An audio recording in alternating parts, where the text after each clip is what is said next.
Здра- Здравствуйте, господа. Как всегда, по пятницам я провожу вебинар, который посвящен эзотерике. Сегодняшний наш вебинар называется «Эзотерика, магия, оккультизм». Вебинар от 3 января 2025 года. 18:00. Я рад, что вы отозвались и написали ваши вопросы. Очень приятно, что вы следите за моей деятельностью, моей школой и всем остальным. Итак, я вижу ваши. Также хочу сказать, что сегодняшний вебинар будет идти еще в социальной сети TikTok. Мне очень понравилось общаться с людьми с ТикТока, поэтому можете меня встречать. Сегодня я буду еще и в ТикТоке. Итак, Лорен Арзамасу. Здравствуйте, рада встрече в новом году. Здравствуйте. Марьям, с Новым годом, уважаемый Андрей Андреевич, счастья вам и вашей замечательной семье. Скажите, пожалуйста, найду ли я свою любовь в этом году? Да, скорее всего, найдете. Вы красивая молодая женщина, все в порядке. Мария Агеева. Здравствуйте, Андрей Андреевич, с праздником вашу семью. Стоит ли мне переезжать? Показывают, стоит. Ани Борисова. С Новым годом, дорогой Андрей Андреевич. Читаю коды, мантры, заклинания для работы. Скажите, найду ли я в ближайшее время постоянную подходящую для меня работу? Да, найдете. Помните, есть техника такая, человек садится и представляет, будто у него много рук, поднимает их вверх-вниз и говорит, он дуалет зунди соха. Вот так, если делать каждый день, просто от 7 минут, 7 минут можно делать, то найдете работу быстро. Не нужно ни мантры никакие читать, ничего, просто вот это делайте. При этом, если вы будете в руках представлять те предметы, с которыми вы будете работать, там телефон или ноутбук, то тогда будет работа, которая более всего вам подходит. Но это тоже не принципиально. Здравствуйте, уважаемый Андрей Андреевич, желаем счастья вам и вашим близким. Скажите, пожалуйста, милость новым 2025 году. Скажите, пожалуйста, милость выше правды? Это вопрос такой, который требует небольшой глоссарий, потому что милость это понятие, которое растяжимое. Милость это когда прощение, а правда это отсутствие хитрости. Получается прощение и отсутствие хитрости, они независимы друг от друга. Нельзя одно поставить выше другого. Я считаю, что отсутствие хитрости и правдивость это гораздо лучше и гораздо выше, чем прощать того человека, который предает или обманывает. Я вообще считаю, что весь мир, это такое мое мнение, знаете, эзотерическое. Вы знаете, что одна из основных проблем мира заключается в том, что люди предатели. Правда, неверные предатели. Это такая особенность жизни. Люди неверные предатели, и вот это неверное предательство, оно идет таким широким слоем или широким таким костом в Евангелии. Ведь, да, заповеди Божьи, мы их знаем, которые сказал Иисус Христос, но есть же одна заповедь, которая без заповеди, это предательство. И предательство это отсутствие верности. И, наверное, если, допустим, предположить, что мы являемся Иудой, который предал, то что могло послужить этому человеку или из-за чего он предал? А предал-то он из-за денег, понимаете? То есть предал из-за денег и убили всех учеников, в итоге там один остался жив, и убили Иисуса Христа, и после этого и сам же плохо закончил. Поэтому таким, наверное, если человек говорит «я христианин», то он должен знать, что настоящий христианин это тот человек, который должен быть верен верности. А почему происходит то, что мы видим вообще в этом мире? Отсутствие верности детям, отсутствие верности близким, отсутствие верности мужьям и женам. Они очень часто приводят к тому, что мы видим целый социум неверных людей, которые в дальнейшем становятся теми, кто нами руководит.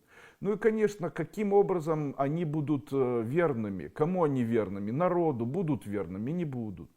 Они будут что-то хотеть делать? Нет, они же предаются. Точно так же, как Иуда в свое время предал за 30 серебряников, так и руководители продают себя за какие-то там деньги и так далее. Ну, это такая вот основа эзотерики. Я поэтому и говорю, воспитывайте детей в верности. Делайте так, чтобы быть самим верными. Выберите уже окончательно для себя там мужа или жену. Старайтесь, чтобы это в вашей... Хорошо, с женой и мужем там ладно.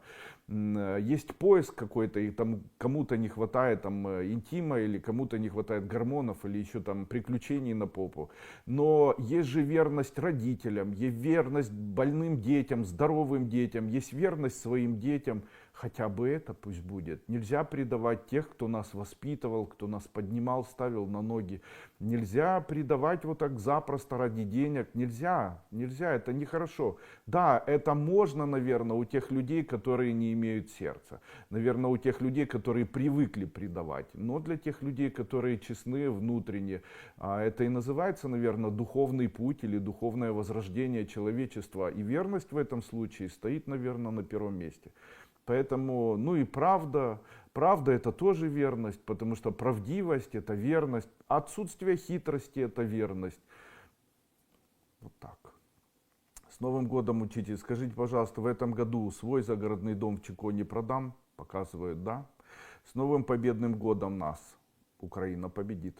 Не подскажете, кто поселился в скором времени у нас за стеной? Студенты или семья? Семья будут.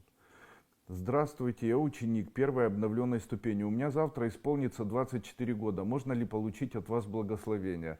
Но я не батюшка для того, чтобы благословлять. Но здесь необходимо еще уяснить, что это за слово «благословить». Смотрите, благо это когда у человека есть доход, это и у него есть достаток, у него есть что-то, что можно назвать благом. Благом может являться еще и здоровье, а слава это когда человек прославляет. Почему так устроен мир? Дело в том, что такое благословлять? Это когда человек восхищается и славит у человека что-либо. Вот как нужно благословлять. Допустим, я благословляю Мурада Султанова и произношу такие слова. Я славлю в тебе возможности, которые у тебя появятся на протяжении жизни. Я славлю то, что ты умный и хороший человек. Я славлю твое здоровье. Я славлю тебя и славлю тебя благами, которые есть. Вот так и происходит благословление. Как, собственно, и всех остальных людей, которые когда-либо услышат данный семинар или данный вебинар. Пусть будете благословенны, пусть у вас будет, чтобы о вашем благе говорили, что это все прославлено, что это все множественно, что это все расширено, что этого всего хватает. Пусть это будет. Светлана Заремба, здравствуйте, Андрей Андреевич, с Новым годом и вас. Тоже Ирина Хатрина, здравствуйте, Андрей Андреевич, с Новым годом и вашу семью. Скажите, пожалуйста, мой сын Дмитрий, 01.11.2000, нужно ли ему уезжать в другую страну? Хорошо было бы ему в Германию уезжать. Алла Конєва. Вітаю, шановний Андрій Андрійович. Яка ж радість вас бачити і чути. І мені дуже дякую вам, дуже це подобається. Все дуже корисно, пізнавально. Дуже дякую вам за вашу працю. Ви дуже приємна, добра, щира людина. Хай вам завжди щастить з великою вдячністю. Дуже мені приємно. Я також хочу побажати вам бути людиною, яка постійна, яка має бажання духовного розвитку і йде цим шляхом, таким важким, але дуже приємним. Ура, ура, слушаем, смотрим с нетерпением. Как же интересно, спасибо, уважаемый Андрей Андреевич, спасибо, пожалуйста. Ольга Пикулина, поздравляю вас и вашу семью, спасибо. Добрый вечер, меня зовут Ксения. Скажите, я попаду в этом году домой в Мелитополь? Уже один раз пыталась, меня не пропустили. Нет, не попадете. Не пропустят вас и в этом году, к сожалению. Влад, здравствуйте, уважаемый. Скажите, пожалуйста, будет ли тантра-мантра открытие всех паранормальных способностей, которые есть? Да, у каждого человека есть открытые уже паранормальные способности, и, конечно, такую тантру-мантру я проведу. Поздравляю вас и вашу семью с Новым годом. Очень ждали ваши поздравления с Новым годом уже вот как несколько лет под куранты, смотрим только вас. Спасибо. Очень приятно, пожалуйста. Я перед войной сказал, что когда война закончится, тогда я вновь продолжу поздравлять всех с Новым годом. А так, знаете, это все выглядит как не до праздников. Вот у нас сегодня ночью были взрывы. То есть так бабахало, что чуть окна не повылетали. А в Киев прилетели бомбы и позаваливало дома. Есть пострадавшие люди, есть в Киевской области. Просто в частный дом прилетел дрон, который взорвался, убил людей. Ну, видите, что это такое? Желаю, скажите, пожалуйста, что-нибудь изменится в лучшую сторону в моей жизни? Неля Бармина спрашивает. Смотрите, для того, чтобы жизнь изменилась, как бы вы ни хотели, всегда помните. Жизнь устроена по принципу накопления зла и по принципу накопления счастья. То есть, если человек не следует этому пути, то у него обязательно будет жизнь плохой. Смотрите, как устроено. У человека нет денег, он вредничает из-за того, что нечем заплатить, некуда бежать, нечем там зубы полечить, детям что-то нужно, берет долги, долги мучают. И это все приносит ему раздражение, он начинает страдать, болеть, и у него плохие чувства возникают, ругань дома. И второй вариант, он связан, то есть мы делаем так, плюс, плюс, плюс, плюс, плюс равняется богатство. Дальше делаем, равняется бедность. После этого пишем так, ну это для примера, пишем, денег всегда хватает, все счастливые, друг друга обнимают, радостные события, празднуют что-то, счастье есть, и все радуются, каждый день есть смех, танцуют, люди обнимаются, возможно, даже пьют шампанское. Это равняется богатству. То есть нет никаких, нет забот, чтобы там заплатить за что-то. Если это все убрать, то получается бедность равняется вредность и беспокойство и злость, а богатство является счастье и радость. Но дело в том, что это является основной эзотерической концепцией, такой эзотерической, магической, оккультной концепцией, о которой я постоянно говорю. Вот смотрите, для того, чтобы у человека жизнь была прекрасной, человек должен перейти на сторону добра. Оказывается, существует две стороны. Это сторона зла и сторона добра. Когда человек добрый, то он не добрый к кому-то, и не добрый, потому что кому-то что-то платит, дает или даже с кем-то спит. А добрый, потому что он испытывает даже без никого сам с собой приятные и хорошие чувства. Каким образом можно научиться этому делать? Есть три пути. Первое это удивление, второе это восхищение и третье это нахождение. Нахождение это когда вы находитесь и ощущаете, что помимо ваших мыслей нервных, есть еще и мир окружающий, в котором вы находитесь. То есть вы делаете все для того, чтобы находиться здесь и сейчас. Кстати, метод мой, помните, я говорил, что если вы не находитесь здесь и сейчас, то вы умираете. Поэтому одевайте резинку на руку, и когда о чем-то начинаете думать или мечтать, ударяйте себя по резинкой по запястью. Второе, удивление. Утром встаете и говорите, о, вот это да, так хорошо, какая погода. Научите себя хоть чему-то удивляться. Делайте так. Вот это да, вот это да. И третье это восхищайтесь.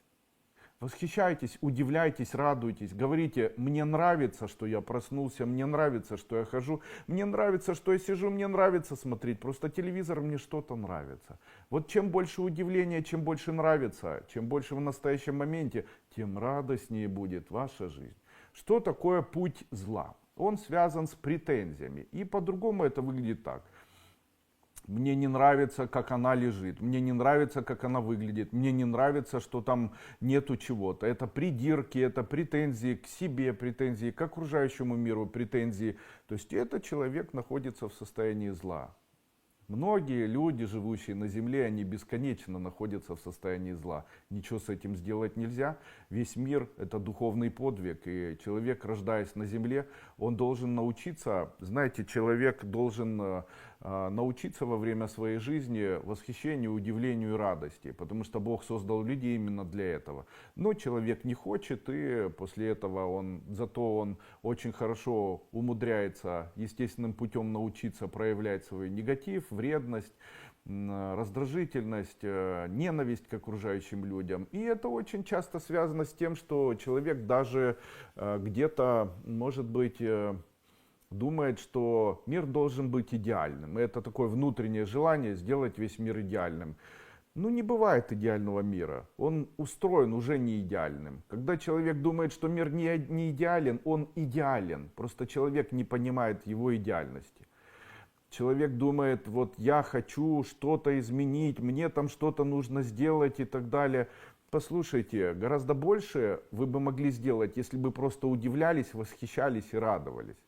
Это очень удивительный метод такой, и он очень изменяет судьбу. В сторону денег, в сторону отношений.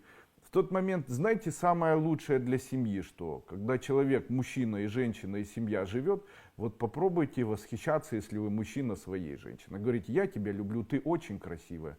Если вы мужчина или если вы женщина, попробуйте делать то же самое. Не только ругаться, всех строить, и попробуйте. А как живут? Обычно живут через претензию. Ты снова не такая, у тебя там не то, ты не такой, у тебя там не то, ты снова это или ты снова то и так далее. А как можно? Поддерживайте близких. Если он напился, вы его пилите, а вы его поддержите, скажите: ты мой зайчик, тебе плохо, я тебе дам шипучку. Там. Вот таким образом. Дело в том, что она семья, это же самые близкие люди. А кто же еще должен поддерживать человека, если не люди, живущие в одной семье? Для чего вообще в семьях живут-то?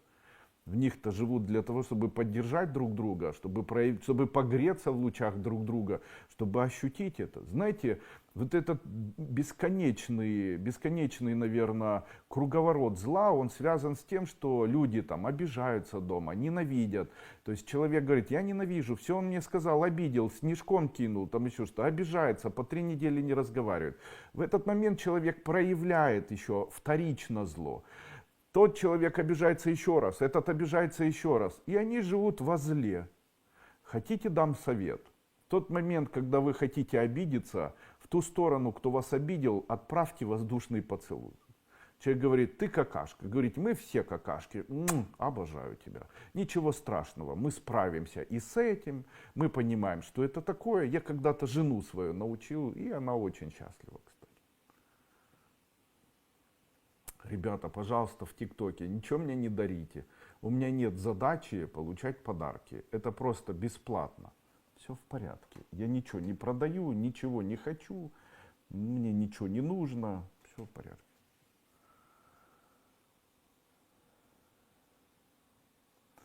Я ученица, восхищаюсь вашим опытом и знаниями. Скажите, какие мне сферы и деятельности порекомендовать изучать или развивать? У вас хорошо бы получалось все, что связано с выпечкой, блогерством, шитьем, вязанием, прикладными работами какими-либо. И хорошо бы получалась реклама. Музыка на заставке просто вау. Да, спасибо, очень приятно. Это не моя музыка.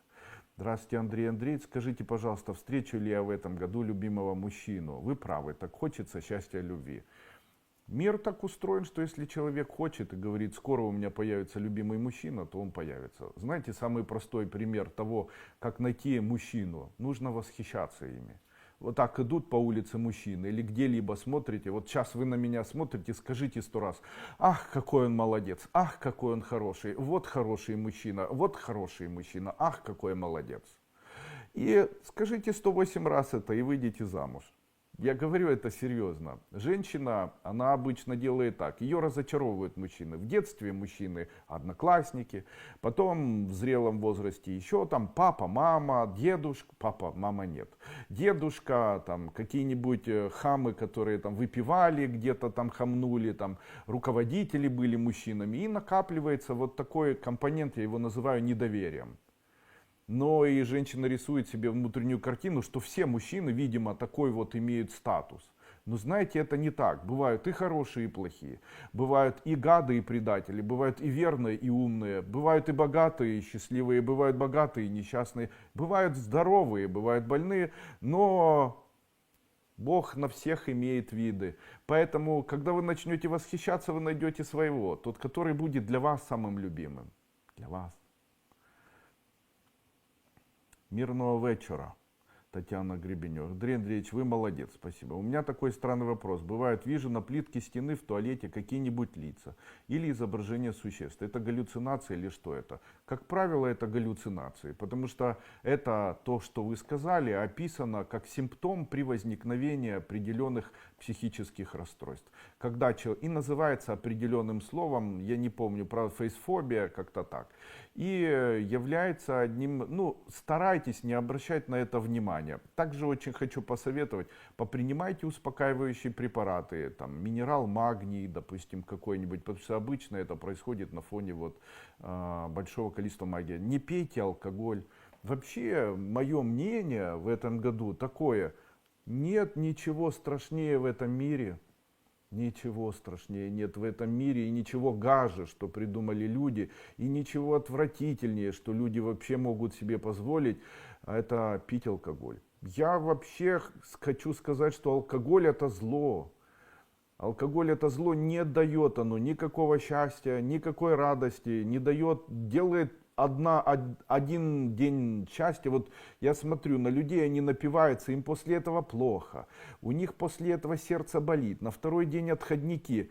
Зачем такой ужас, слушайте? Зачем? Что это? Что это за помутнения такие? Это 100% проявление бесовщины такой.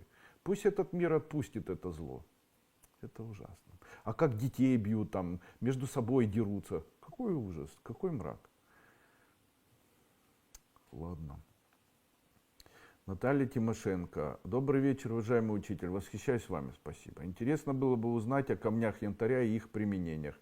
Изменения происходят каждый день. Есть ли определение, к чему это и как это понять? Если у вас есть камни, то эти камни, они в случае, если чем-то заряжены, какой-то мантрой, то могут вам помогать быть либо для вас помощниками в ходе зарабатывания денег, либо целителями и излечивать вас, либо защитниками, защищать вас от неприятностей. Бывает такое, что носишь камень, и он поломался. В случае, если камень поломался, то это говорит о том, что что-то плохое не произойдет в вашей жизни. Он в этом случае проявляет себя как защитник. Но камни, они должны быть обязательно чем-то заряжены. Заряжены мантрой или там каким-то колдуном или каким-то колдовством. А так сами по себе они являются тоже великолепным украшением. Почему носят украшения? Как вообще работает сглаз? Сглаз работает приблизительно таким образом. Ребенка везут, допустим, а появляется женщина, у которой нет ребенка. И она смотрит на этого ребенка и говорит: ой, какой хороший ребеночек. Потом домой приходит, и ее начинает это мучить. Она вспоминает лицо этого прекрасного ребенка и говорит: ах, какой красивый, почему у меня нету? А такой же красивый у нее, почему нету? А она такая дура, а у нее красивый ребенок, а у меня нету. Почему у меня нету ребенка? Почему у меня нету ребенка? Она энергетически создала ментальный крючок, которым зацепила этого ребенка и тянет его ауру. И по чуть-чуть эту ауру отрывает. И после этого ребенок он это ощущает. И у него начинается, он более ментально эмпатичен. И поэтому он это ощущает и начинает его это нервировать. Он начинает это воспринимать как угрозу, как беспокойство. Что делают обычно для того, чтобы этого не было? Цепляют что-нибудь, какую-нибудь красивую там цепочку, картинку или еще что-то, так, чтобы эта женщина увидела. Обычно к ребенку подходят и говорят: ой, какой ребеночек. Вы должны сказать: а смотри, булавочка какая красивая, или там посмотри, какая красивая заколочка. А почему наши предки делали еще и металлические какие-то, вставляли какие-то металлические части, там булавочку металлическую ставили и так далее? Оказывается, металлическая булавочка и вообще железо способно отталкивать ментальные программы. То есть, если человек, допустим, страдает от того, что на него влияет ментальная программа, ему можно носить на шее железо. Даже есть такие, наверное, можно сказать, оккультные механизмы, о которых пишут в всевозможных учебниках по магии, эзотерике, всевозможные авторы, особенно в Индии, из Индии. Там говорится о том, что в случае, если человек сошел с ума и там его мучают бесы и духи и так далее, то человек должен взять из упряжи коня, который работал где-либо, кольцо, и после этого это кольцо носить на шее. Это помогает? Не знаю как, но вот видите, видимо, мысли других людей и ненависть других людей нам может заставлять человека страдать и испытывать какие-то панические атаки, и ношение вот такого просто железного большого предмета на себе может помогать человеку. В Тибете есть целая культура, они собирают, у них много гор, они и ущельев, и они пасут скот. И когда пасут скот, то часто находят кусочки железного колчедана, который не является, его не добывают на территории Тибета, а он является этими астрологическими объектами, то есть это астероидное железо. Они берут, собирают это астероидное железо, потом его выплавляют и в формочки выплавляют. Есть такие формочки, которые сделаны в виде коровки. Хотел показать, но у меня здесь с собой нет.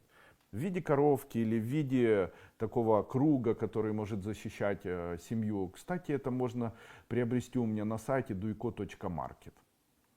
Кстати, хочу сказать вам, что сейчас у нас Есть скидка еще. Сегодня последний день скидок на БАДы компании «Тибетская формула» минус 20%.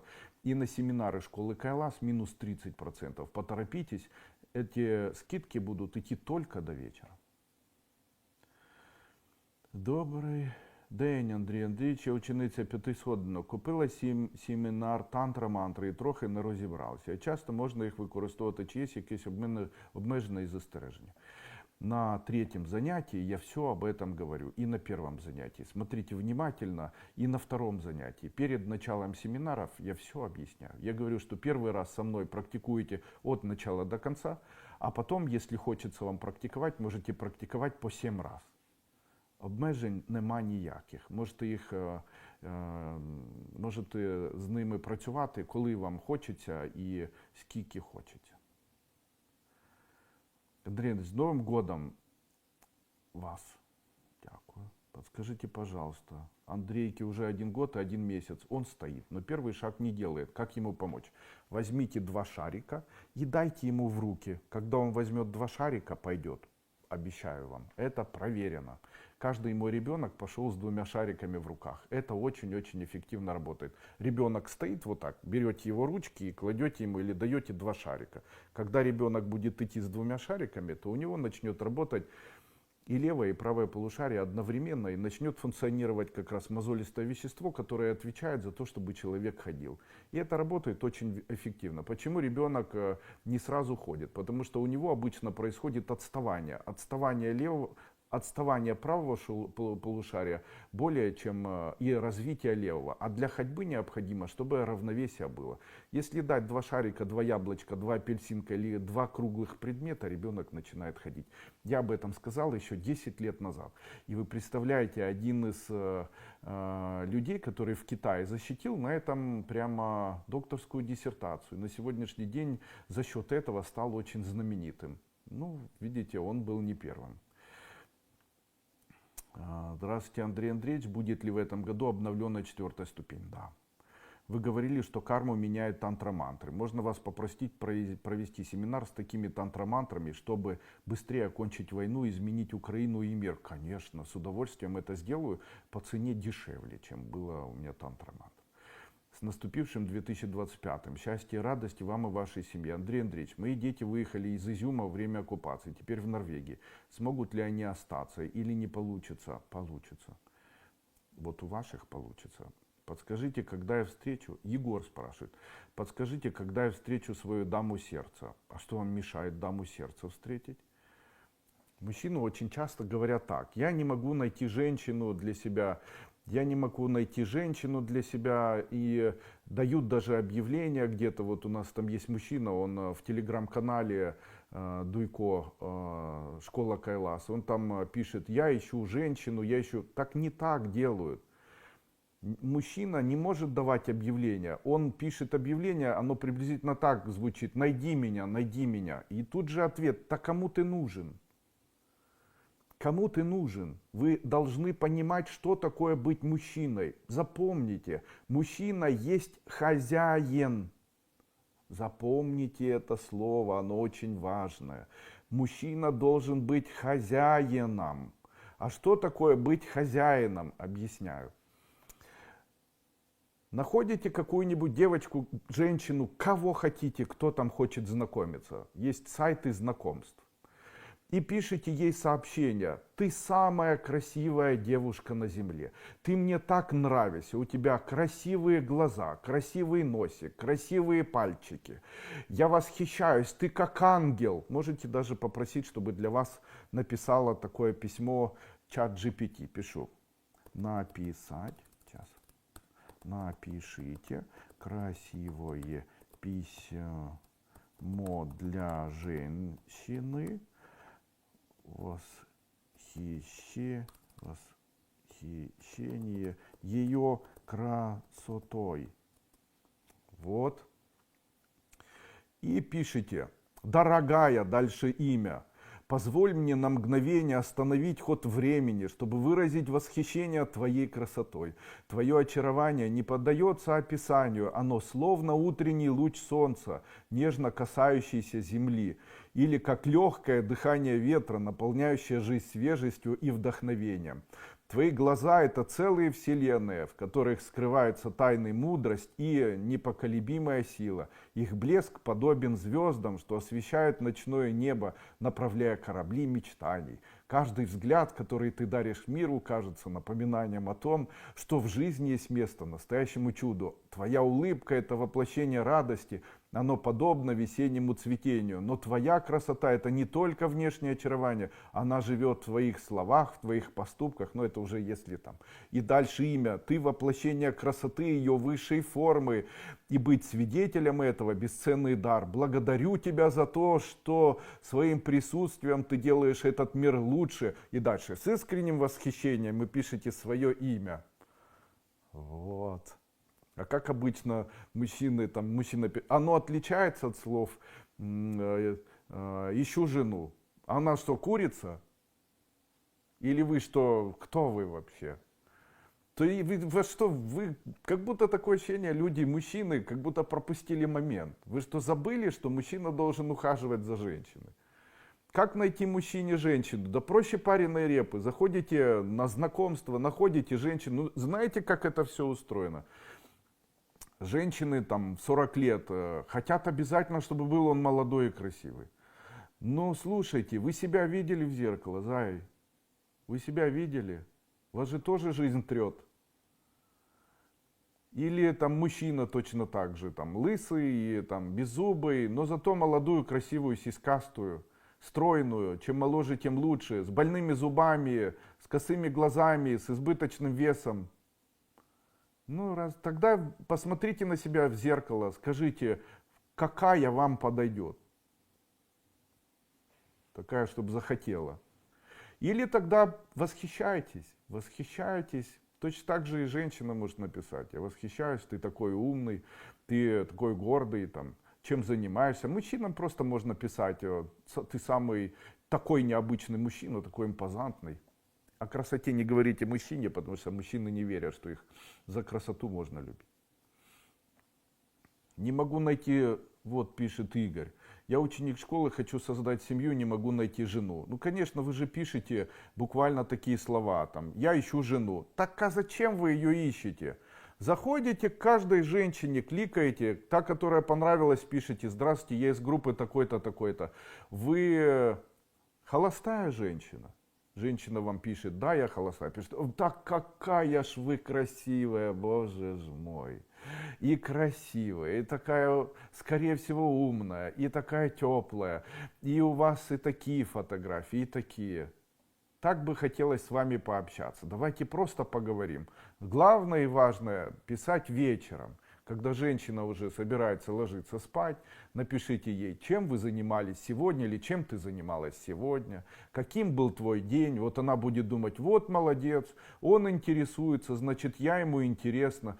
Значит, он может быть тем человеком, который возьмет на себя ответственность за мою безумную жизнь. Как я когда-то говорил своей жене, знаете, в моей жизни была такая ситуация, женщина живет, говорит, у меня столько проблем, столько проблем, столько проблем, столько проблем. И я живу, я такой счастливый, такой счастливый. И потом она со мной начинает жить, и я просыпаюсь утром и говорю, теперь у меня столько проблем, столько проблем, столько проблем. Помните, мужчина является тем, кто ищет себе, мужчина-хозяин. Мужчина-хозяин, он, выберите красивую, ухаживайте за красивой. Одна красивая не согласилась, ко второй переходите. Слава Богу, и хватает. А так я ищу объявление. Зачем вы пишете объявление? Я ищу жену. Зачем вы это пишете? Пишите, есть холостые.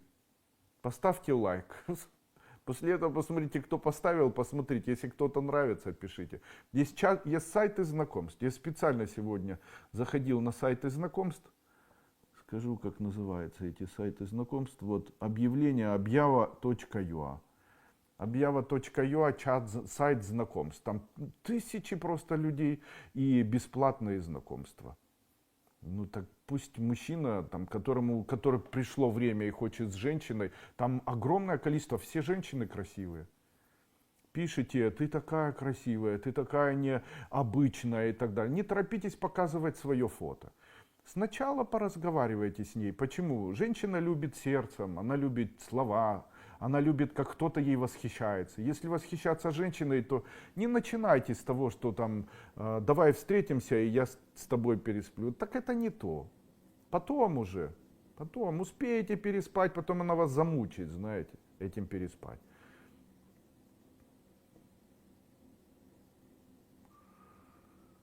Так что будьте хозяевами своей жизни. Как хозяин, найдите уже свою собачку и наслаждайтесь ее красотой. Ищите так, чтобы потом не жалеть.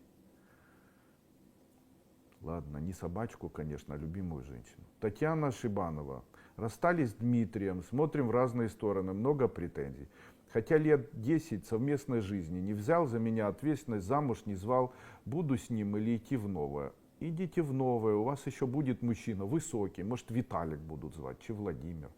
Запитання: мріємо створити свою справу з дочкою і внучкою. Задумано здійсниться не так, как вы хотите. Оно получится, но будет идти медленно, тяжело, но будет вас радовать. Вы просто не специалисты, к сожалению. А вот хорошо было бы становиться. І величезно дякую вам за знання, якими ділитесь. Проходжу тантри-мантри, практикую першу ступінь сходинку. Да? Дуже практик, чи потрібно між ними перерву і скільки часу.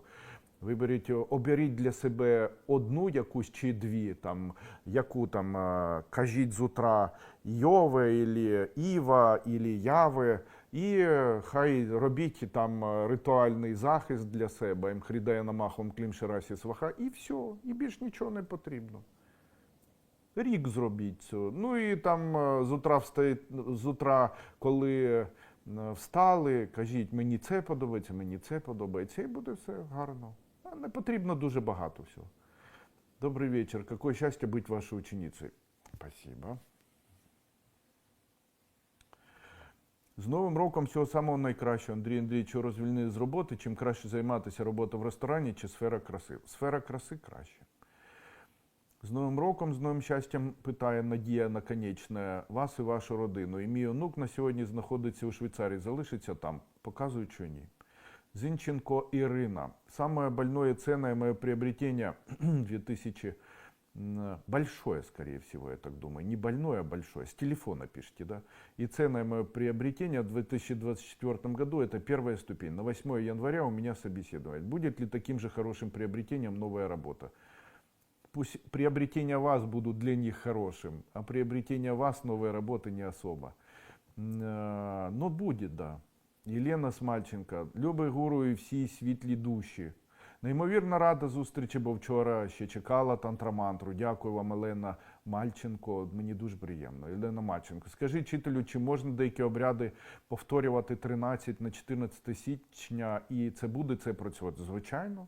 Їх коли хочете можна виконувати, і дата не має значення ніякого. Єлена Смальченко. Вчитель, можете доцільно зробити мантру за мир за восточним календарем року змії. Не морочте мені голову. Ці роки змії, там все інше, це таке пусте. Але мантру для того, щоб не було війни, вона же є. Їх там 7 штук є. Їх потрібно знайти, вони є на моєму сайті duyko.guru.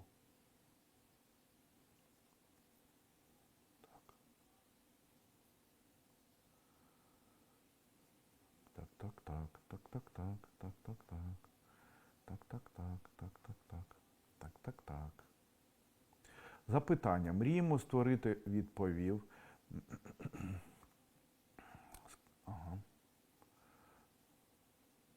Как сделать так, чтобы молодой человек начал звонить и писать и действовать? Ну, нет.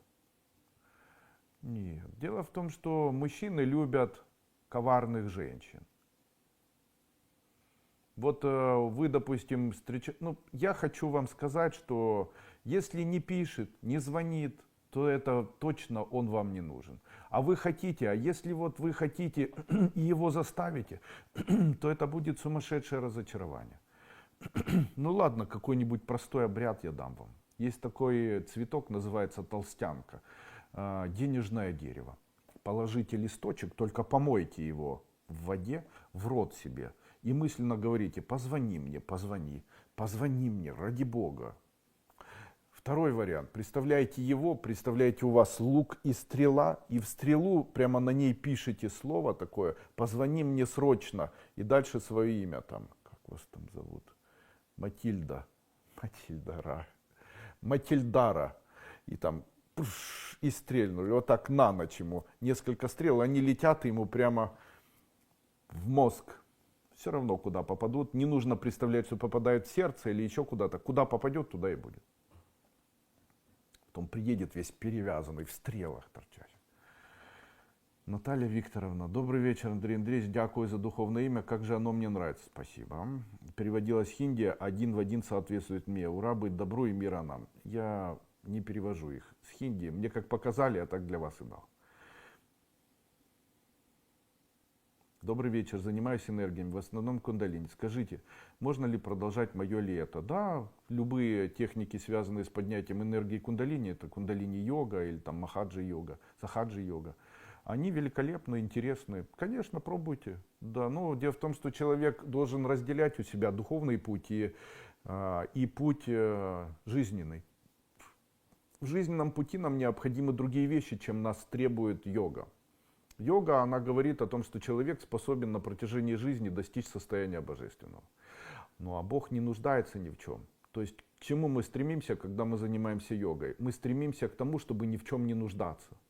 Чтобы развить у себя такие качества и состояния, которые будут нам заменять качества секса, любви, интимных отношений, деньги, там, здоровье, чтобы не думать об этом. Ну и много всего, что мешает нам в жизни быть чрезвычайно сосредоточенными на духовном пути. Вы знаете, есть такие йоги, которые отказываются от всего мирского, так как они говорят, что это единственный путь, когда человек может во время своей жизни достичь состояния максимальной духовности. И это в йоге, в общем-то, является номером один и основной практикой. То есть человек стремится к духовному такому развитию, объединиться с высшей духовной силой.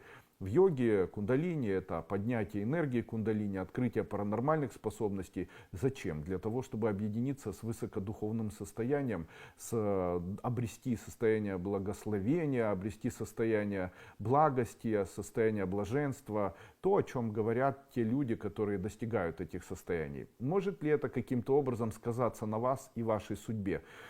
Собственно говоря, никак. Никак. То есть это может сказаться на вашем духовном мире. То есть вы более тепло можете относиться к близким, у вас может появиться, возможно, быстрые такие состояния прощения. А на деньги и на здоровье это может не подействовать никак. Поэтому немножечко всегда помните о том, что в йоге деньги и жизнь, собственно, и близкая жизнь с близкими людьми является помехой для достижения духовности. Поэтому, когда вы усиленно этим начинаете заниматься, всегда помните, что на пути к духовности то, что вы хотите увеличить и расширить, может оказаться в какой-то момент помехой. Поэтому определитесь для себя. Если вы ныряете с головой в это влечение, то вы можете быть в какой-то момент немного асоциальны для того общества, в котором вы проживаете. То есть вы можете быть в какой-то момент асоциальными для мужа или для детей, или для общества, там, не хотеть зарабатывать деньги и так далее. Я это часто вижу.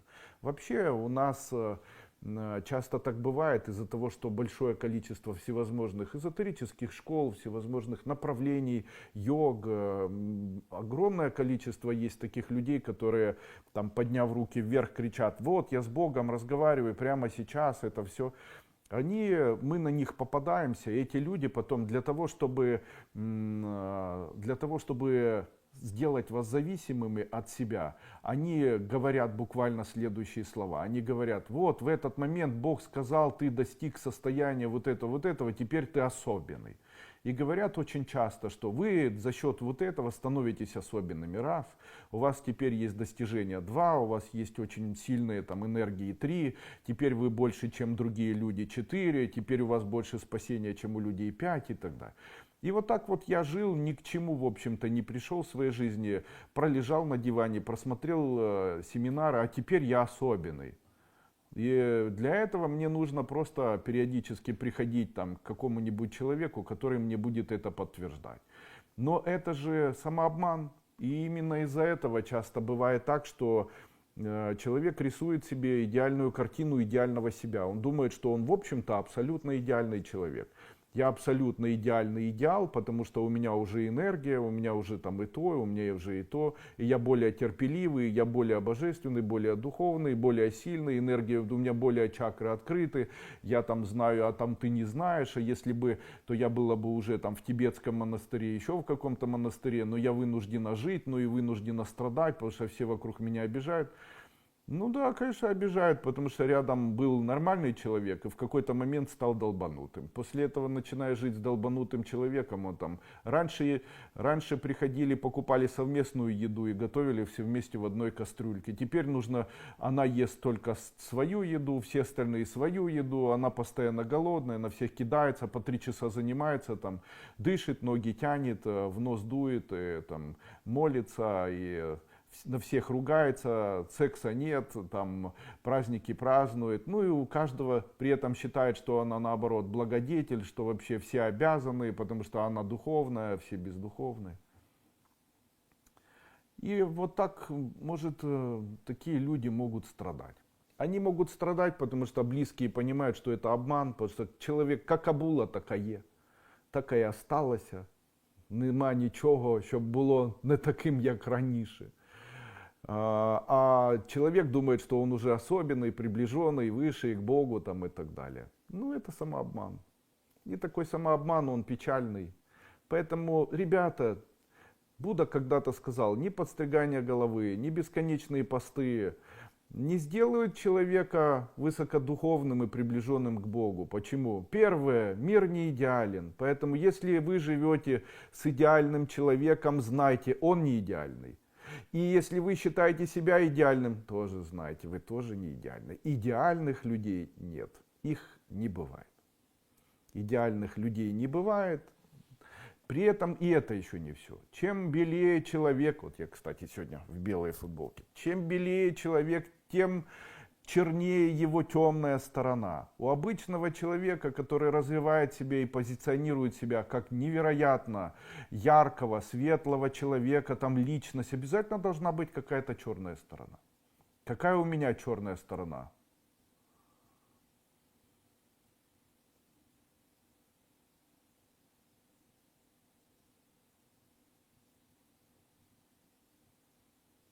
Я знаю, какая у меня черная сторона. Моя черная сторона, она проявляется в моем неугомонности и неудовлетворенности. То есть я настолько неугомонный и неудовлетворенный человек, что как бы у меня не получалось чего-либо добиваться в жизни, я всегда говорю, что этого мало и нужно еще. Вот это слово «маловато будет», неугомонность и неудовлетворенность, конкретно к себе является моей очень черной стороной. Можно было бы иногда больше отдыхать, потому что я себя загоняю. Меня жена заставляет иногда посидеть там перед телевизором или заставляет не работать, потому что она говорит, ты же себя загонишь, а мне еще хочется, я молодая, ты старый, еще хочется с тобой пожить, слушай, что же это такое? А ну-ка давай быстренько, отдыхай. Ну вот так отдыхать тоже нужно. И очень много таких людей, которые себя загоняют, потом начинают пить алкоголь, чтобы хоть как-то отвлечься. А у меня нет алкоголя, я не пью. Поэтому к чему я это все говорю? Несколько слов об этом. Друзья мои, не нужно считать себя каким-то особенным. Не говорите себе слова, что я особенная, или я там сверхэнергию имею, или со мной только Бог разговаривает. Это не так. Разговаривает, ну тихонечко это делайте, поговорил с вами, не надо, вот Бог со мной поговорил, все, Он сказал, что вот это будет. Знаете, очень хорошие слова написал когда-то Трисмегирис, написал, сказал, еще. Флавель, вот. Он когда-то сказал такие слова, он сказал, познание божественной истинной сути, оно и заключается в тот момент, когда человек познает свою соединенность с демоническим нутром. Но как бы человек ни говорил о том, что он святой, прежде всего он должен обратить внимание на свой внутренний мир. Вот внутренний мир, там только одно слово должно быть написано. Слово это доброта. Максимально проявленная, бесконечно проявленная, невероятно проявленная, кремне проявленная, огромной плитой стоит от пальцев ног до самой головы. Вот это и есть внутреннее святилище, в которое есть самая настоящая святость. Это доброта к себе, к окружающим, к миру, к поступкам, к несовершенным, к совершенным. Все равно. Вот так. Добрий вечір, Андрій Андрійович. Дуже приємно вас слухати. Дякую за знання, які ви нам даєте. Слухайте, а вам взагалі це цікаво, те, що я вам розповідаю? Є люди, які тут є в Тіктоці. Вам подобається, що вийшов в ефір? Ви мене не дивитесь у Ютубі? Так, цікаво. А для кого я в Ютубі це проводжу? Приходіть до мене в Ютуб, я там є також. Ну ладно. Андрей Андреевич спрашивает Ханбика Сигизбаева. Сын Ханбика, да? Сын женился и не прожил 5 месяцев и развелся. Вернется ли сноха? Нет. Еще сын агрессивен. Что с ним происходит? Депрессия у него.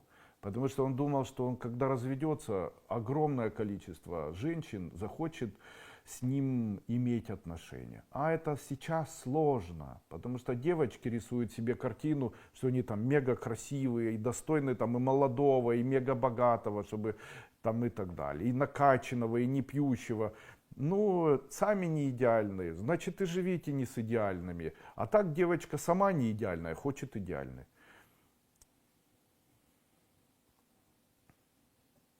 Нет, не вернется сноха. А с ним происходит, ему надо антидепрессанты дать, потому что он, скорее всего, имеет небольшую депрессию. Еще и может даже там... Древьен. Здравствуйте, Андрей Андреевич, скажите, смогу ли я восстановить отношения с Жанной? Нет, не сможете восстановить. Вы имели претензии к Жанне, и Жанна такая, и не такая, и не так, и там врали. Зачем вы это делали? Теплее надо было быть. Да кроме Жан, таких Жан, какая разница? Я не понимаю, я не могу понять мужчин. Мужчине настолько несложно найти женщину. Я не знаю, как вы умудряетесь не находить. Не знаю я, как вы умудряетесь. Я вообще знакомился постоянно с женщинами, везде. Везде, мне кажется, каждая женщина уже готова была на все. Причем, чем старше становился, тем легче было. Сначала было страшно, потом уже было не страшно, теперь уже не хочется, знаете. Но я могу сказать, когда было не страшно, то подходил, доделал комплименты, договаривался встретиться где-то, общались, знаете, за ручку держал. Там много было женщин, ухаживал, говорил прекрасные слова, выбирал красивых. Выбирал красивых, потому что всегда считал, что имею право, чтобы рядом со мной жила красивая женщина. Все женщины, которые были в моей жизни, они были восхитительной красоты. Просто невероятной, потрясающей, восхитительной красоты. Посмотрите, вот кто меня помнит, у меня до Софии была Марьяна, она была красивая, там, до Марьяны была там Жанна и так далее. То есть это красивые женщины. Очень-очень красивые. Почему? Если мужчина не боится, если мужчина хозяин своей жизни, то что, по моему мнению, очень несложно находить женщину для того, чтобы жить. Возможно, найти женщину для того, чтобы иметь там одноразовый секс бесплатно, это, возможно, сложно. Но дело в том, что не нужно к этому стремиться. Нужно стремиться найти красивую, с ней встретиться, пообщаться. А если вы даже не нравитесь, то, скорее всего, секс произойдет. А если нравитесь, то, скорее всего, чуть-чуть попозже произойдет. Так это прекрасно. В этом и есть, наверное, такая радость внутренняя. Все хорошо. Там Ладно, не об этом сейчас. Добрый вечер, Андрей Андреевич. Проживая в Польше, хочу поменять направление работы, стать бухгалтером. Получится. И будете зарабатывать? Будете. Прошу вас подсказать, стоит ли сейчас продавать дом по предложенной цене или подождать? Нет, дороже не продадите, продавайте. Дальше будет дешевле цена. Мария Агеева. Уважаемый зритель, не забывайте про лайки. Вот, какая вы молодец, Мария Агеева. Точно. Почему это у нас сейчас смотрит нас несколько тысяч человек, а вот сюда пальцы поставила только 14, может больше. А ну-ка ставьте быстро. Кто еще не подписался на мой канал? А ну-ка быстро подпишитесь. Кто проявит свою доброту и нажмет подписаться на мой канал? А ну-ка. Кто высокодуховные люди? Надо сейчас говорить, мы высокодуховные люди.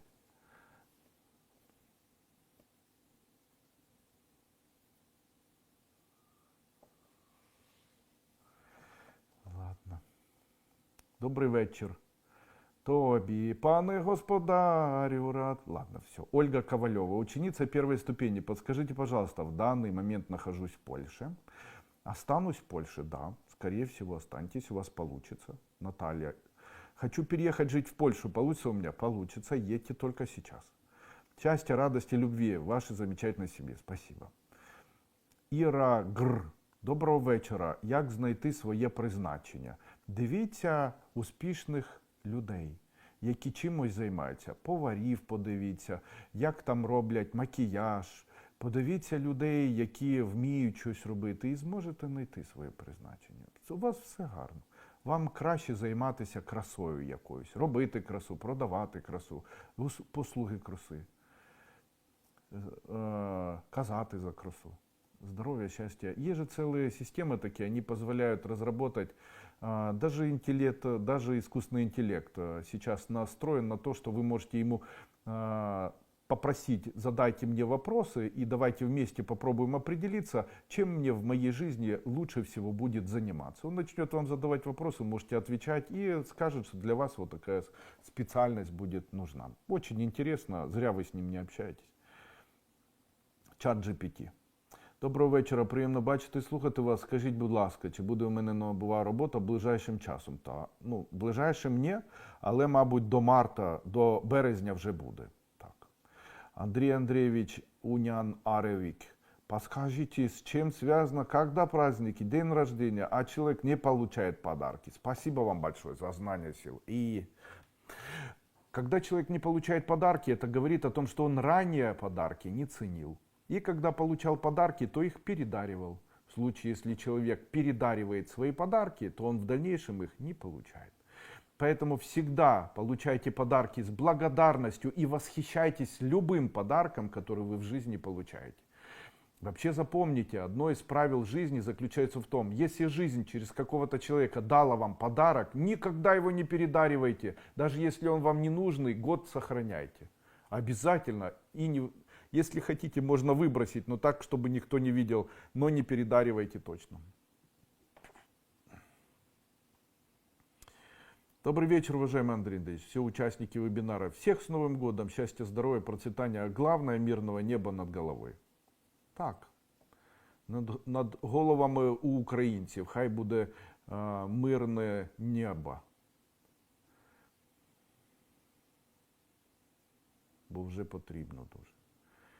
Наталья Зеленская. Здравствуйте, уважаемый Андрей Андреевич. Я ученица нашей школы.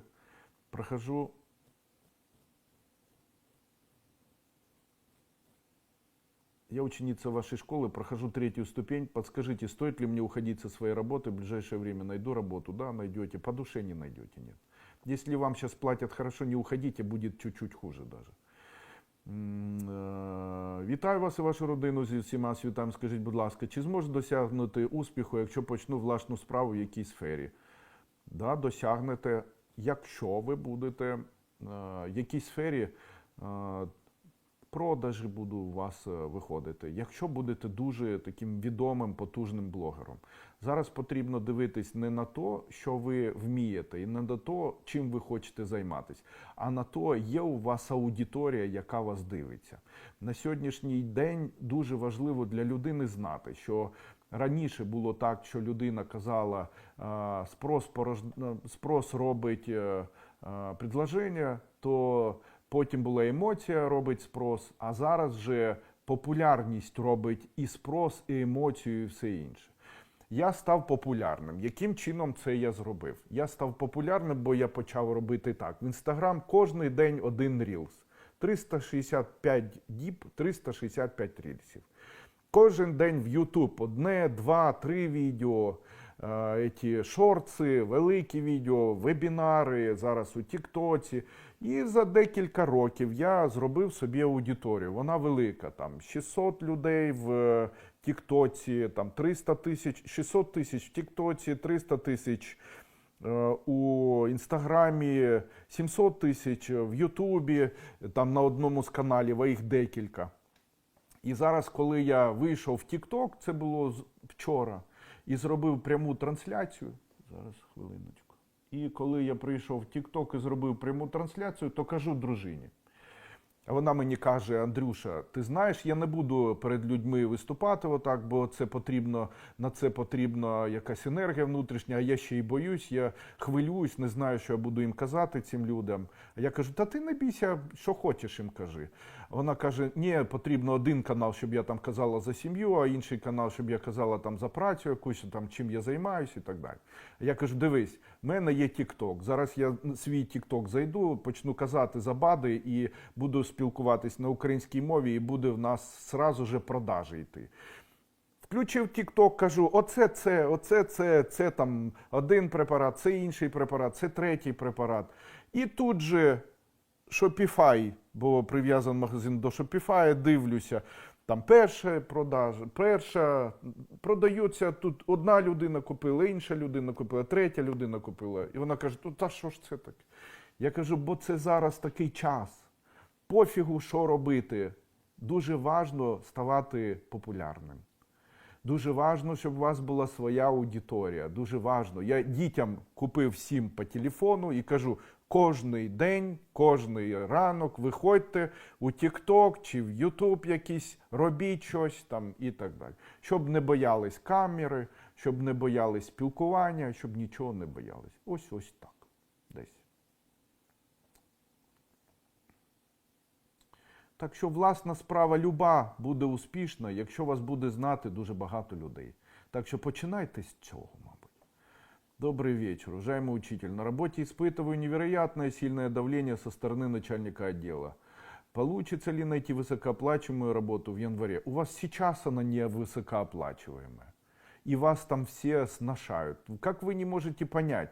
Обычно человек уходит, если ему плохо, и обычно уходит не в лучшее, а в худшее. Так жизнь устроена.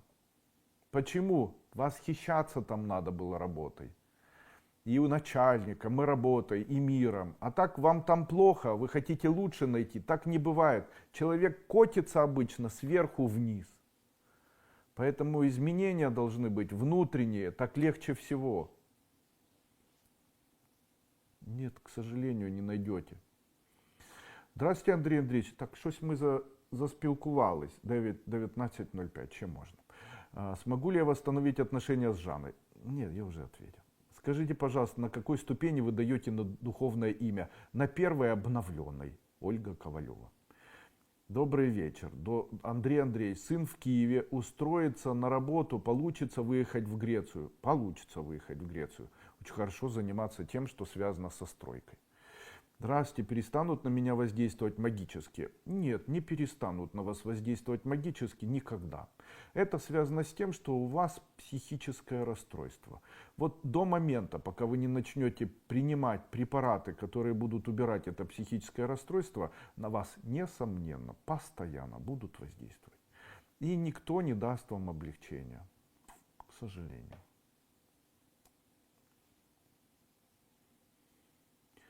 Ирина Эльф. Да, Ирина Лев.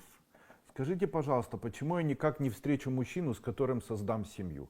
Это связано с многими показателями. В вашем случае это невозможность перенести ответственность на мужчину. Вы должны перенести ответственность на мужчину. Вот вы говорите: я и работаю, я и зарабатываю. А нужно себе сказать, я не хочу работать, я хочу, чтобы он меня содержал, чтобы он мне помогал, чтобы он был в моей жизни. А вы что будете делать? А вы будете с ним спать. А вы желаете, вот в тот момент, когда женщина желает интима от мужчины и желает сесть ему на шею, обязательно находится именно такой мужчина.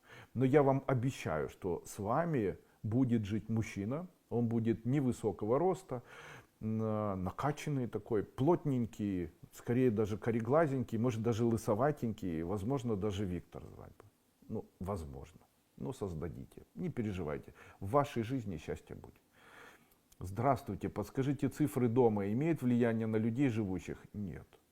Можно ли подкорректировать? Нет. Постоянно они деньги, покоя ноль в цифре. Не морочьте себе голову.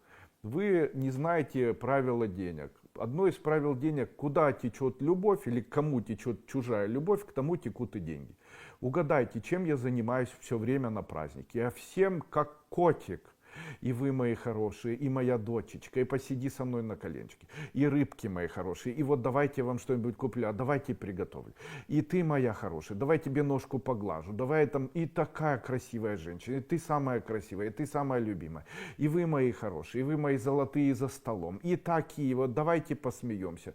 Почему я это делаю? А мне надо деньги.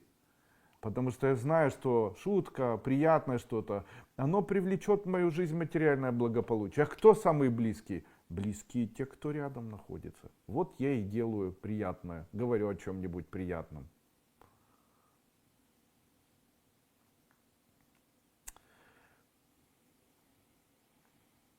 Очень рада слышать и видеть вас. Последние дни очень плохо себя чувствую. Очень ноги болят, и в чем причина, не понимаю. Да, это у вас, скорее всего, артрит. И причина в артрите. Поэтому и болят. Поголодать нужно, мясо перестать есть прямо на несколько недель, месяцев. Мне 47 лет. Живу с мамой. У меня нет семьи и детей. И девушки. Доход небольшой. Едва хватает на еду. Из-за этого даже не пытаюсь знакомиться. Подскажите, что со мной не так? С вами не так то, что вы спрятались. Еще раз хочу сказать. Мужчина хозяин. Мужчина, а скажите, вы дома ведете себя как хозяин, по-хозяйски? А что такое быть хозяином дома? А вот я знаю, что нет. Вы даже с мамой живете, и она ваша хозяйка. И это все объясняет, потому что мужчина должен обозначиться как хозяин. Помните это слово. Вы мужчина, значит вы хозяин. Где хозяин? Так везде хозяин. Хозяин в семье. Что делает хозяин в семье? Хозяин в семье это тот, кто делает максимально что-то. Или деньги зарабатывает, или идеальный ремонт, или там постоянно старается где-то что-то починить, прикрутить. Который там следит за своей женой, старается там, вот если у вас мама, допустим, там готовит что-то, сделала что-то, не она должна говорить, дай мне, там, а ну вынеси мусор. Вы как хозяин в семье должны взять мусор, посмотреть чисто там, не чисто, ведерко хорошее туда поставить, за деньги заработать, за едой сходить, принести там в кошелочке. Делайте так, чтобы быть хозяином. Посмотрите вокруг себя, что вы как хозяин хотите изменить. Раз у вас нет возможности, начните хозяиновать у себя. Посмотрите, что бы вы хотели убрать. И маме скажите, все, мама, с этого дня я хозяин в семье. Хочешь ты этого или нет? Не надо меня подавлять. Теперь я буду хозяином. Вот я поремонтирую, поделаю, потру, диван там зашью. Не умеете что-то делать? Научитесь. Сделайте ремонт своими руками, найдите специальность такую, которая бы могла быть. Сейчас специальностей хватает, можно обучиться на сварщика, можно обучиться плитку класть, там, делать там что-то. Это сумасшедших денег стоит, сейчас это все востребовано. Строительные специальности востребованы. Чего это у вас доход маленький? Почему он у вас маленький? Почему у моего родственника, которому сейчас 25 лет, который не выходит из дома и сидит дома, который работает в интернете, у него доход 3-5 тысяч долларов США, который жил тоже с мамой, там дурной на всю голову, и который сейчас сам снимает, потому что я могу сказать почему, потому что когда он не работает, он обучается, когда он не обучается, он работает. А когда он будет отдыхать? Зачем ему отдых? Он молодой. У него семьи еще нет. А у вас как? Ну, у вас покушали, легли. На работу сходили, мама ваш хозяин. Какая женщина захочет с вами быть? Андрій Андрійович, скажіть, будь ласка, чи отримаю дозвіл на постійне проживання в Канаді? Отримаєте. Мабуть, аж у кінці року. Нила Ижовская. Получится у меня с сыном-подростком Алексеем иметь хорошие теплые отношения? Очень сейчас сложно. Да, получится. Делайте мои обряды, где я говорю о обряде переливания крови. Помните, с одного человека в другого. Я даю это на первой ступени обновленной. Татьяна Галямова. Рада снова слышать вас. Спасибо за ваш труд. Подскажите, получится найти работу в конце января? Да. Работаю с эпоксидной смолой, беспокоюсь за здоровье. Масочку одевайте, все нормально, у вас хорошая работа. И зарабатываете, и будете зарабатывать. Зачем вам торопиться? У моей мамы гангрена на пальцах ног. Можно ее вылечить без ампутации? Нет, скорее всего будут удалять, ничего. Там гангрена, все плохо, кость уже гниет. И побыстрее, а то будет некроз еще. И лечите диабет. Помогите выбрать школу для сына. 1, 10, 50. 10. Ваші прекрасні родини допоможіть. Сильні головні болі в області чола та скронь, головоколювання, похоронило чоловіка. Каждый день, когда голова начинает болеть, выпивайте стакан Кока-Колы. Стакан Кока-Колы. Купите 2 препарата. Купите кардиомагнил и магний. Принимайте кардиомагнил по 1 таблетке 2 раза в день. Магний принимайте тоже по 1 таблетке 2 раза в день. Кристина Медынская. Андрей Андрей, здрасте. Здравствуйте, уважаемая Кристина. Маме привет. И Гене тоже. Скучаю по Греции, хотел бы поехать. Ну что, война закончится, приеду в Грецию. Греция. Какой сыр в Греции? А какое оливковое масло в Греции?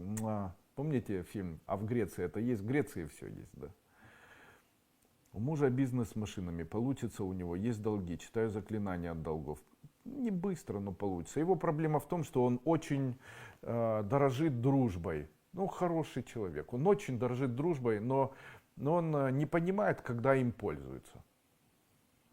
А вы можете вообще очень хорошо, если бы вы в этот бизнес вошли и занялись бы финансами. Тогда все было бы идеально ровно, как в ресторане. У меня знакомая одна, и она говорит: Андрей, у меня ресторан, значит, они с мужем продали квартиру, у них получилось 160 тысяч долларов, и они в Украине сейчас открыли ресторан. Она всю жизнь мечтала о ресторане, у них очень красивый ресторан, красивый ремонт, муж сделал ремонт. Наняли официанта, муж продолжает заниматься стройками и там ремонтами, это его бизнес.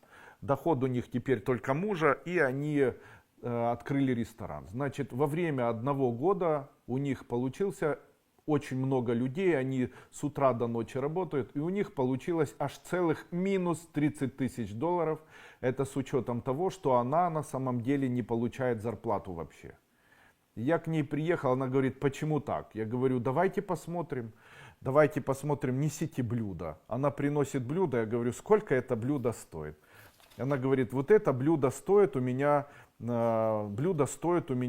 там 260 гривен. Давайте посчитаем. Итак, взвесили котлету, посчитали, сколько картофель стоит, посчитали электроэнергию на приготовление блюда, заработную плату этого человека. Получается, она продает блюдо за 200 гривен, а оно фактически стоит 230. А оно должно стоить 400, чтобы хотя бы еще больше заработать. Половину, а еще лучше в 3 раза.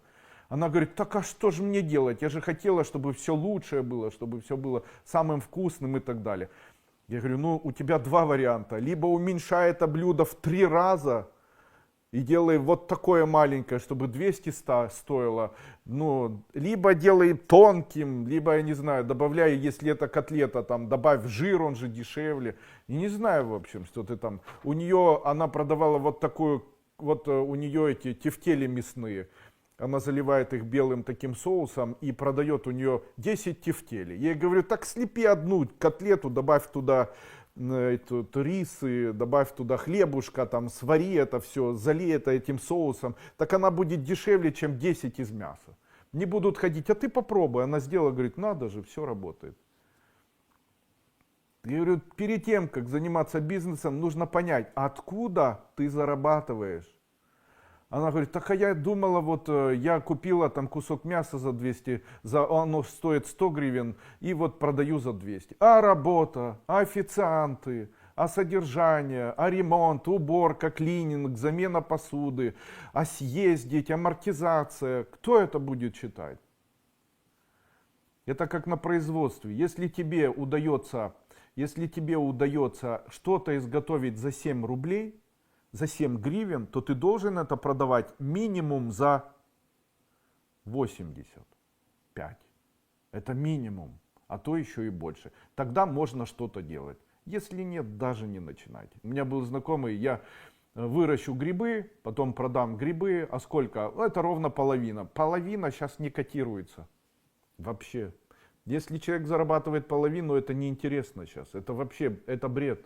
Даже не начинайте. В нашей стране, если половину делает человек, хана ему, все, утопится. Надо хотя бы, чтобы делала в 100 раз больше. Да, в 100 раз. И почему я никогда не открою ресторан? Зачем, если там невозможно заработать на блюде в 100 раз больше, чем оно стоит?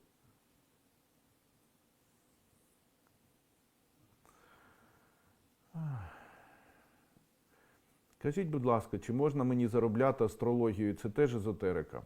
Коли людина каже, можна мені заробляти астрологію, я хочу сказати, знайдіть зараз для себе 100 людей, які захочуть безкоштовно у вас зробити астрологічні дослідження.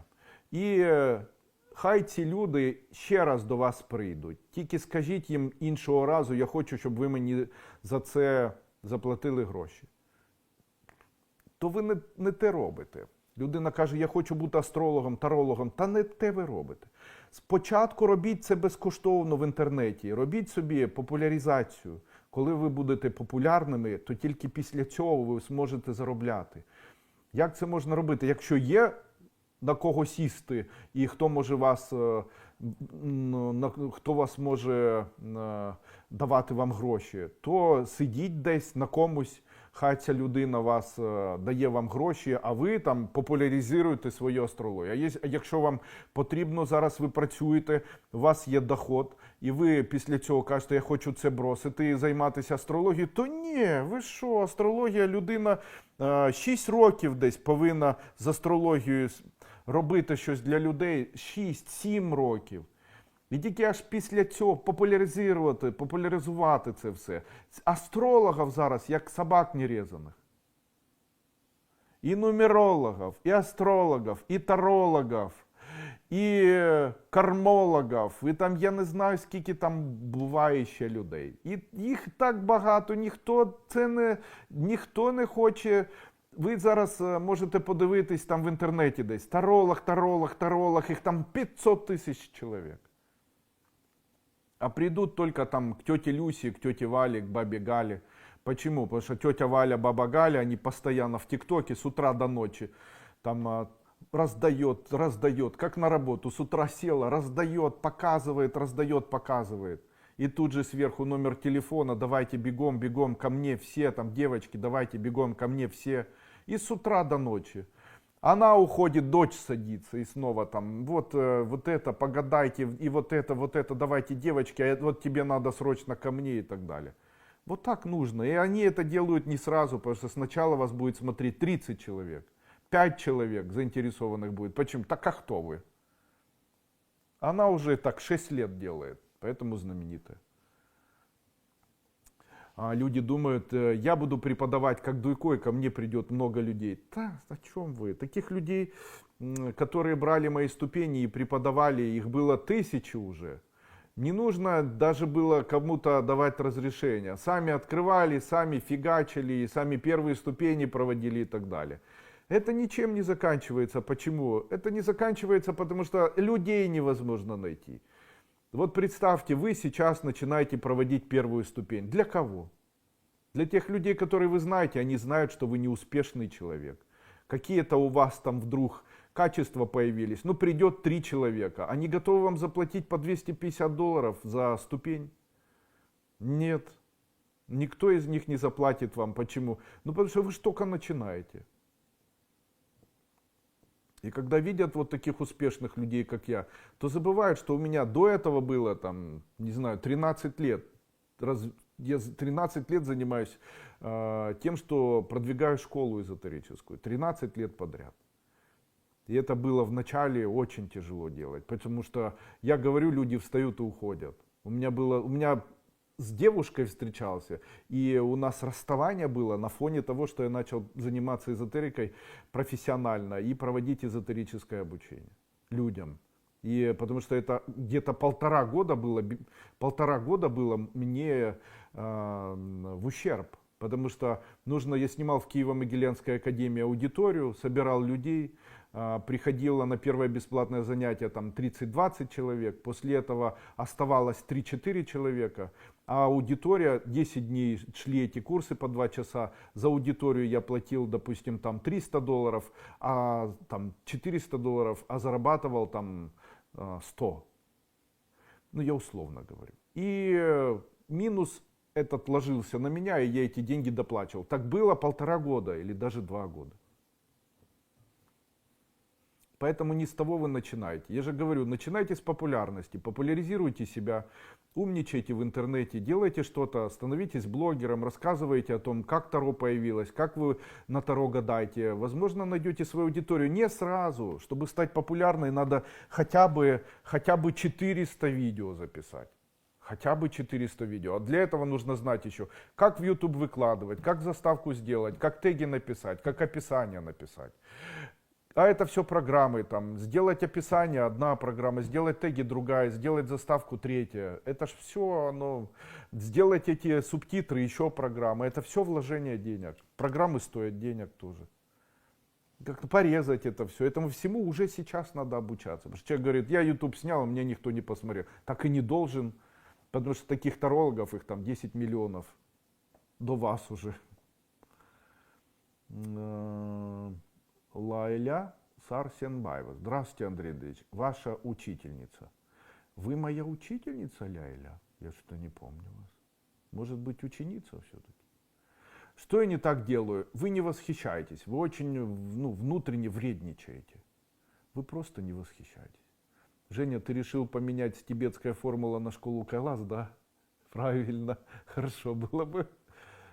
У нас же там написано тибетская формула ТФЮА. Хорошо было бы, чтобы было написано Дуйкогор.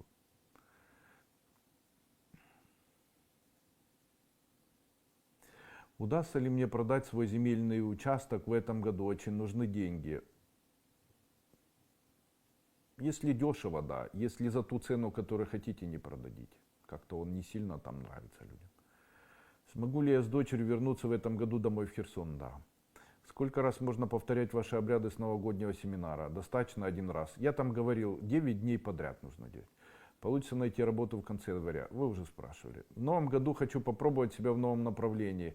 Обучиться услугам по шугарингу. Будет ли в этом направлении услуги получаться? Конечно, Елена, будет. Шугаринг, ну конечно шугаринг, вы что, это ж сладким сахаром волосы выдергивать. А вы еще помимо прочего эпиляцию еще изучите, чтобы не только шугарингом фигачить, а еще эпиляцию уметь делать, как бы профессиональненько, воском, полосочками. Это ж лучше, хотя шугаринг тоже неплохо. Получится ли у него найти лучшую работу в Германии? Показывают, да. Добрый вечер, учитель, наш любимый привет из Одессы. Ой, люблю Одессу. У Черного моря есть город, который я видел во сне. Бегущий локация, город у Черного моря. Алла Авекулова. Здравствуйте, Андрей Андреевич. Здравствуйте, Алла Авекулова. Скажите, сын Владислав продаст сценарий фильма, который написал? Нет, не продаст. И никогда не продаст. Не нужен этот сценарий. К сожалению, он сделал эту работу, не понимая, что она никому не нужна. К сожалению. Анна Пех. Шановний вчитель, пройшла шалену трансформацію в минулому році.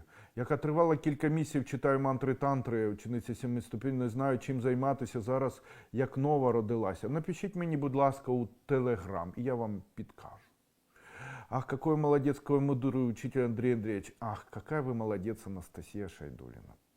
видите, кормолог. Давайте к Анастасии, пусть она вам расскажет, что вам там по карме. Елена Терзы. Здравствуйте, Андрей Андреевич. Найду ли я работу? Да вы замучились с этой работой.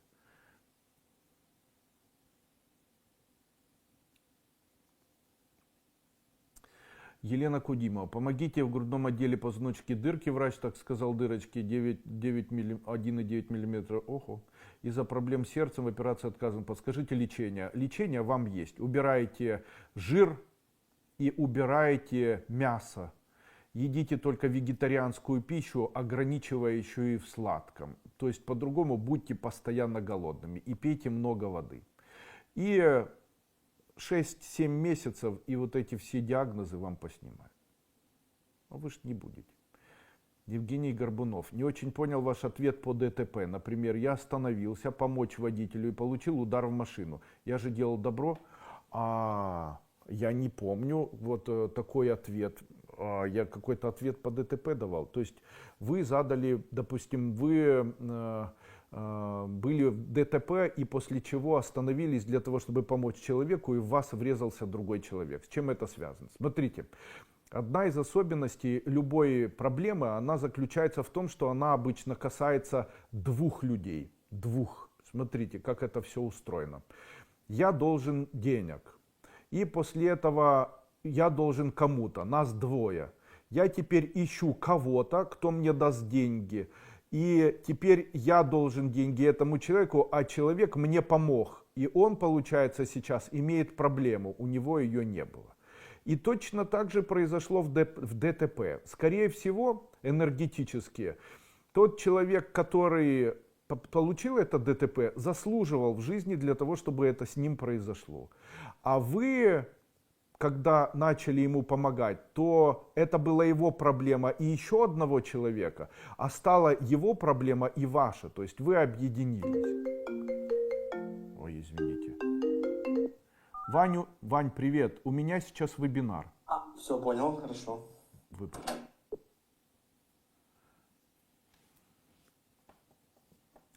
Поэтому старайтесь только в крайних случаях помогать кому-то в ДТП. Старайтесь в крайних случаях, если вас просят что-то делать. Вообще не просят, не помогайте. И деньги не занимайте. Сейчас год будет, этот и следующий, самый тяжелый год для тех, кто должен деньги, и самый тяжелый год для тех, кто с радостью их занимает. В новом году хочу попробовать себя в новом направлении. Та ви вже много раз написали. Ну що, хватить уже. Мені було дуже цікаво з вами спілкуватися, дуже приємно було. Ігор, напишіть Матільді Ра. Вона вже хоче, щоб ви були її мужем.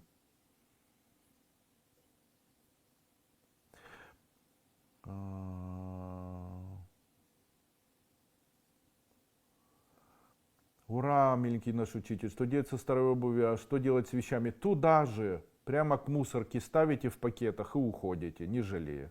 Тогда быстро найдете новую одежду. Если будете раздавать, тогда не будет одежды. Но не дарите. Ну все.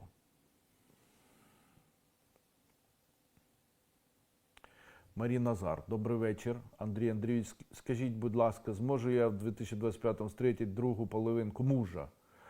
Благодарю за ответ. Конечно, Мария Назар. Сможете. Вы красивая женщина, сможете. Я желаю вам всем счастья. Ребята, пожалуйста, закончу я историей такой. Одна женщина мне пишет: Андрей Андреевич, я уверена, что вы аферист и мошенник. Я в гугле прогуглил, и там написано телебачение Торонто, сделала видео, они говорят, что вы мошенник и аферист. Вот смотрите, для того, чтобы быть мошенником и аферистом, человек должен бояться выходить на публику. Второе, мошенник — это тот, кто обманным путем забирает у кого-то деньги. И такой человек обычно имеет большое количество жалоб. То есть на такого человека жалуются, подают в прокуратуру, заводят уголовные дела и так далее. Ну и я считаю, что, знаете, я занимаюсь такой миссией, когда человек, допустим, хочет сделать что-то хорошее для этого мира. И я понимаю, что есть люди, которые являются источником зла. То есть у человека есть служение злу и есть силы зла, которые стремятся всеми путями сделать так, чтобы было зло. И эта девочка написала 100 сообщений. Зачем ей 100 сообщений? Спросила бы лучше, как быть ей счастливой. Вместо того, чтобы писать мне это. А зачем она это написала? Так вот, не об этом. Если есть такие люди, которые это пишут, значит им это нужно. Я всегда только поцелуй пускаю таким людям, даже не проклинаю и плохого им ничего не желаю. Флаг им в руки, знаете, я давно поумнел. Они как были придурками, так и останутся. Ничего страшного, я идентифицирую идиотов и придурков. Но я хочу вам сказать, будьте людьми благодарными. Каким образом на сегодняшний день проявляется благодарность? Вот закончится сегодня эта трансляция. И эта трансляция, она, наверное, была кому-то полезной, раз вы пришли. Не торопитесь все закрыть и убежать. Поставьте комментарий какой-нибудь под моим видео. Напишите просто слово «Спасибо», «Нам понравился вебинар». Напишите, что и еще интересно было бы в следующем вебинаре вот такой вопрос, чтобы вы рассмотрели и так далее. Дело в том, что YouTube, он реагирует на комментарии. И когда комментариев много различных, то такие комментарии, они зачисляются и в дальнейшем этот канал продвигается. Таким образом, я ж не идеальный человек. Конечно же, нет людей идеальных, я сегодня это говорил. Поэтому, конечно же, и не идеальные ответы могут быть, и не идеальные вопросы. Но самый большой факт заключается вот в чем. У меня огромное, просто гигантское желание быть или проявить свое желание сделать так, чтобы у другого человека что-нибудь в жизни изменилось и изменилось в лучшую сторону. Я верю, что своими вебинарами я делаю мир добрее и делаю мир чище и красивее. Я уверен, что кто-то благодаря этим семинарам станет добрым человеком, теплым человеком, найдет свою любовь или там подсказки помогут вновь сделать семью сплоченной, доброй, найдет возможности зарабатывать или найдет какие-то для себя идеи в жизни. Пусть это будет у вас. Я надеюсь, что тот труд, который я делаю, он полезен. И не требую, но прошу и вашей благодарности. Благодарность это хорошо. Благодарность это хорошо, но будьте прежде всего благодарны тем, кто вас вырастил, тем, кто с вами живет рядом.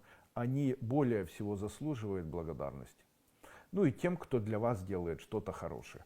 А залепить на вентилятор какашки, знаете, много ума для этого не нужно. Так может каждый. А вот попробуй созидать, попробуй из большого количества болезней сделать одного здорового человека.